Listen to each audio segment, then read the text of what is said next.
Well, 13 Metro Detroit, or I should say Metro Detroit House and Senate maps, they're a mess. They violate the Constitution. They must be redrawn. And that was the unanimous ruling from a federal court. Yeah, but after a day of drama, those in charge of making the maps are considering appealing to the U.S. Supreme Court. Now, Mara McDonald is live downtown tonight. But Mara, you learned a vote on that just didn't happen today, this afternoon. Why? Demand, it sure didn't happen, and here's why. Those commissioners met with their attorney, and when they came back to their full open meeting, guess what?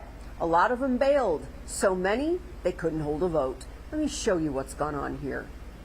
The federal court in Grand Rapids was clear in its opinion. 13 Metro Detroit House and Senate seats violate the Constitution. The Independent Citizens Redistricting Commission used race in map making and so diluted the black vote it doesn't pass the legal smell test. The judges said the commissioners got bad advice from the experts they hired. If you looked at this opinion from Judge Kethledge and the three judges, if you looked at this, if you read this, it's really damning. What happened. Secret meetings, a lack of transparency, using racial quotas, breaking basically the U.S. Constitution. A coalition of Detroit Democrats sued over these maps and won. Now the court says they must be redrawn. Late today, the Independent Citizens Redistricting Commission, responsible for the mess, met in a special meeting. I would like at this time to make a motion.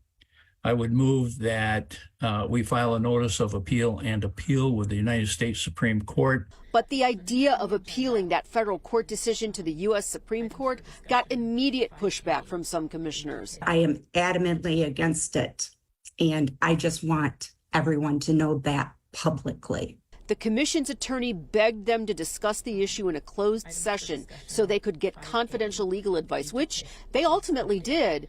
But when they came out of that closed session, some of the commissioners bailed, meaning they didn't have enough bodies for a quorum and couldn't take any votes.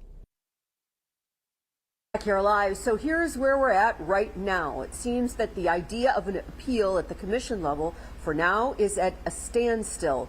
In the meantime, in the midst of all of this, 3 commissioners have now resigned their seats, which means they're going to have to be replaced. And the chief expert that the commission relied upon, well, he turned in his resignation today before the commission got a chance to make a move to fire him. Demand, Karen, back to you. Sounds like a lot of drama to hash out. Thanks, Mara.